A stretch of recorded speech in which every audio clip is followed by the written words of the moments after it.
kita selalu lihat di kaca TV ini macam mana seseorang itu senang dilabel sebagai pengganas, teroris, seorang yang radikal.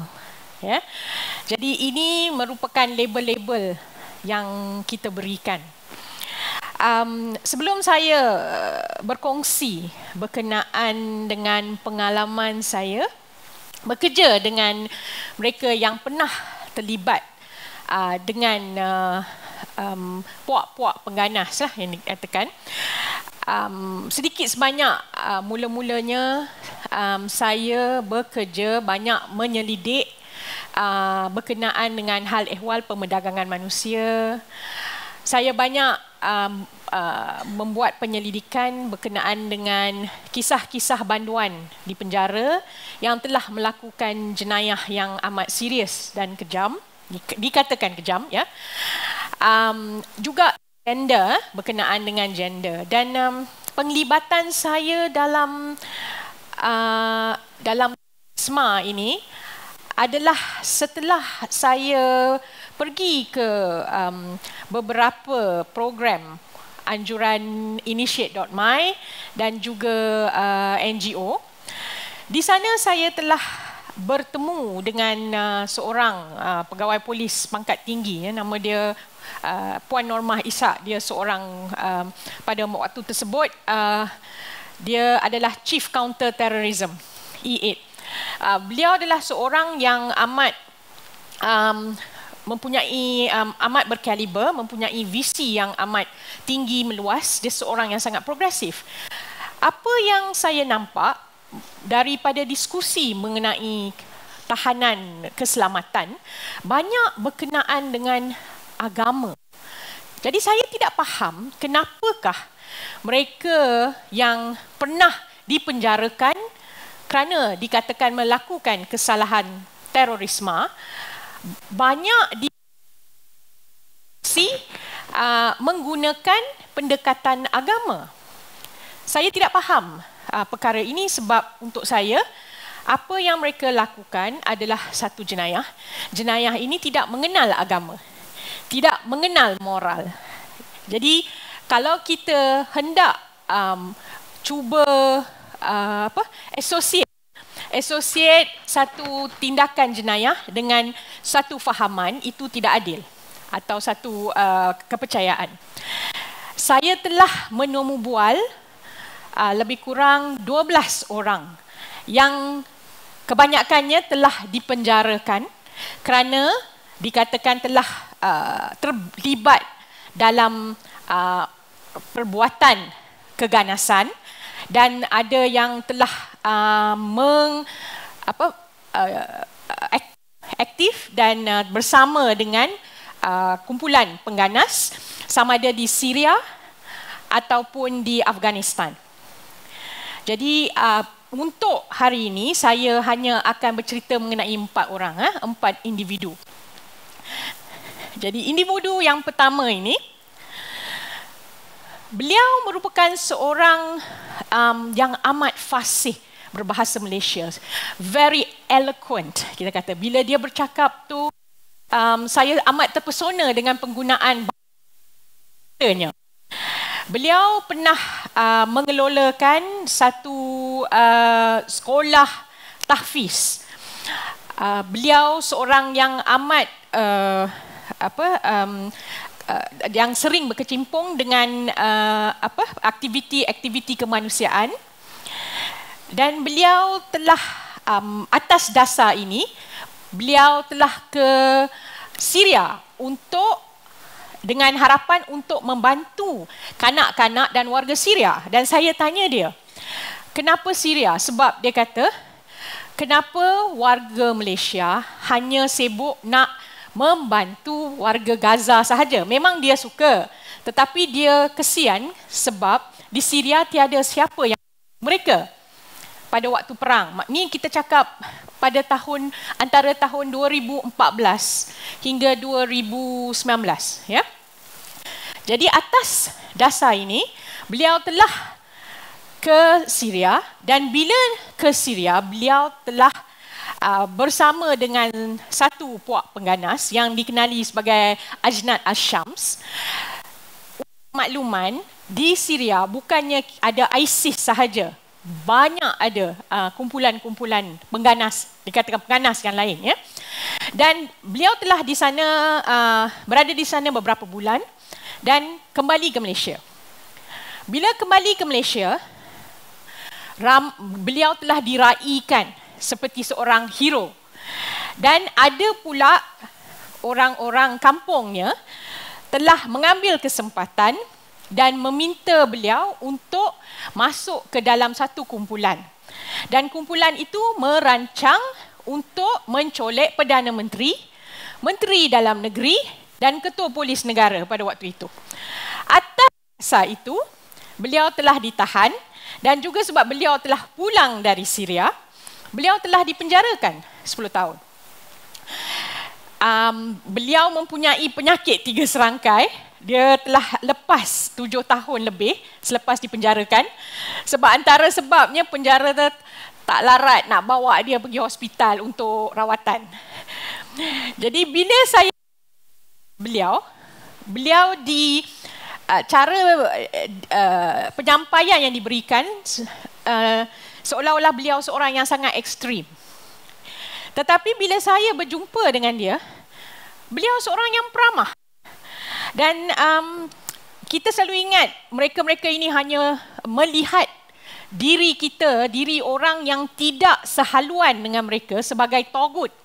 Kalau tuan-tuan puan-puan nak tahu togut tu apa? Sesat.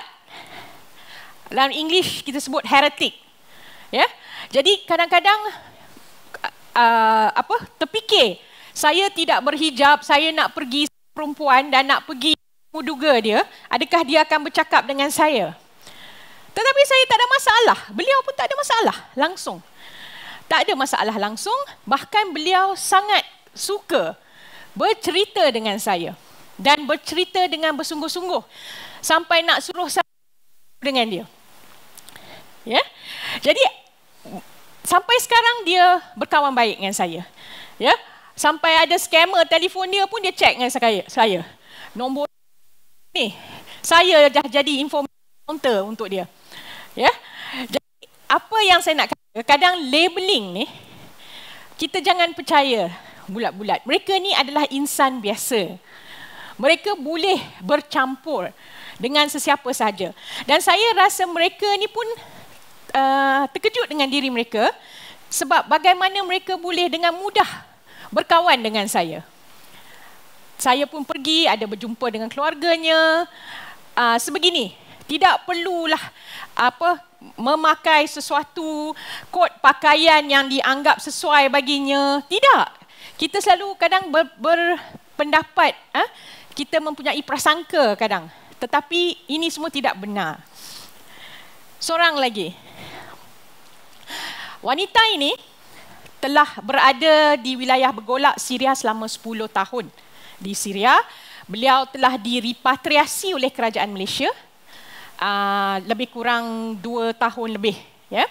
Beliau mempunyai 4 orang anak daripada 2 orang suami. Suaminya orang Malaysia. Suami yang pertama telah pergi ke Syria, tidak maklumkan kepada dia dengan tujuan ingin berjihad. Ya. Dan beliau mempunyai 2 orang anak pada waktu itu, telah pergi dan di sana suami dia telah meninggal dunia, dibom. Dia berkahwin dengan kawan suaminya, mempunyai 2 lagi anak. Dan bila beliau pulang, pada mulanya beliau jumpa saya, beliau tidak marah tetapi agak apprehensif. Saya tak tahu dalam bahasa Malaysia ni, macam berwaspada. Dan beliau tanya saya, kalau saya cakap dengan doktor apa yang saya dapat? Saya cakap saya seorang penyelidik, saya tak bagi duit, saya ikut etika. Tapi kalau tak nak cakap tak apa, sebab ini sukarela. Saya cuma nak dengar kisah, kita sambil bertukar pendapat. Saya dah ambil beg, saya nak simpan dah komputer saya. Dia kata tak apa, saya rasa doktor seorang yang baik dan jujur dengan saya. Dan terus dia bercerita dengan saya kisahnya. Dan walaupun beliau pakai nikab, ya. Mereka kena pakai nikab kalau di Syria 3 lapis. Di sini dia kata panas, dia pakai 2 lapis. Dan dia cerita dengan saya. Saya tahu saya di Malaysia, saya tak perlu bernikab. Tetapi sebab saya sudah biasa bernikab selama 10 tahun, saya rasa janggal kalau saya tidak bernikab. Dan saya cakap dengan dia, teruskanlah bernikab. Buatlah apa yang puan rasa selesa. Dan sehingga kini, beliau masih berkawan dengan saya. Banyaklah cerita yang dia ceritakan. Dia di sana hidup dalam keadaan rumah dibom. Itu biasa berpindah randah. Beliau kata beliau selalu sentiasa ada baju, beg baju bersama dia. Sebab bila-bila masa rumahnya di Syria boleh dibom. Ya, jadi perkara itu agak biasa. Anak-anak dia ada yang PTSD, dia juga.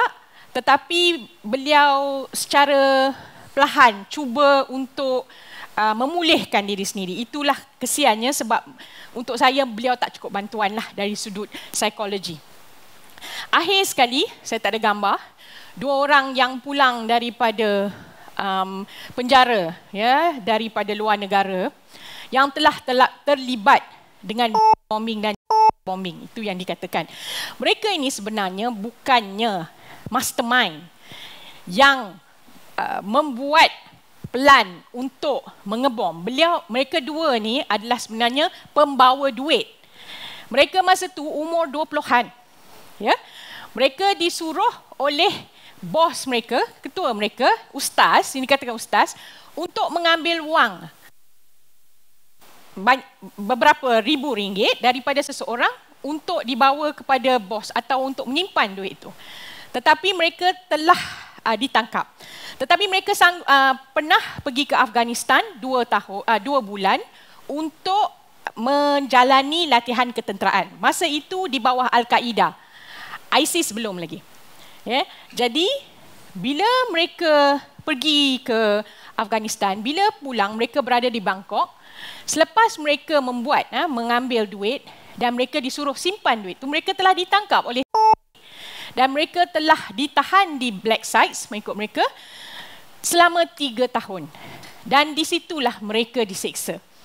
Seksaan tu Allah Ta'ala saja yang boleh gambarkan. Ya. Mereka ceritakan, ya, digantung berminggu-minggu sehingga membuang najis dalam keadaan tergantung. Ya. Sentiasa gelap atau terlampau cerah, dibogilkan, tidak boleh memakai baju, dan banyak lagi, ya, waterboarding dan pelbagai. Sekarang CIA black sites itu telah ditutup. Dan kemudian mereka telah ke satu penjara selama 19 tahun. Mereka telah ditahan tanpa bicara. Sekarang mereka telah pulang. Saya telah buat program analisis penilaian. Mereka seorangnya insan yang baik. Mereka ni ada pendidikan, mempunyai support, keluarga yang baik. Tak ada, dan mereka bercerita dengan saya menangis-nangis. Sebab tu, macam mana saya, seorang wanita yang bukan daripada kumpulan puak-puak peganas, boleh bercerita dan berkawan dengan mereka. Sekarang ni mereka berada di rumah masing-masing, semuanya baik, ada yang berladang, bercucuk tanam. Dua-dua ni masih mencari calon isteri sebab they've lost. Mereka telah kehilangan 21 tahun. Sekarang mereka ni umur 50-an. Jadi mereka hanya ingin peluang kedua untuk menghabiskan sisa-sisa kehidupan mereka. Jadi apa kesimpulannya, apa yang saya nak katakan, bila kita dikabarkan berkenaan dengan mana-mana individu tentang apa-apa label yang diberikan, kita jangan terus melompat dan percaya. Sebab mereka ni semua insan. Kita ni insan. Kita ni manusia, kita ada dasar simpati dan empati. Janganlah kita senang-senang menuding jari. Selalu bagi orang peluang kedua. Sebab saya sentiasa percaya kepada peluang kedua. Dan kita mana tahu esok ni, kalau kita ni dalam keadaan susah, yang akan tolong kita adalah orang yang memang kita tidak jangkakan. Ya. So saya rasa itu sahaja. Terima kasih.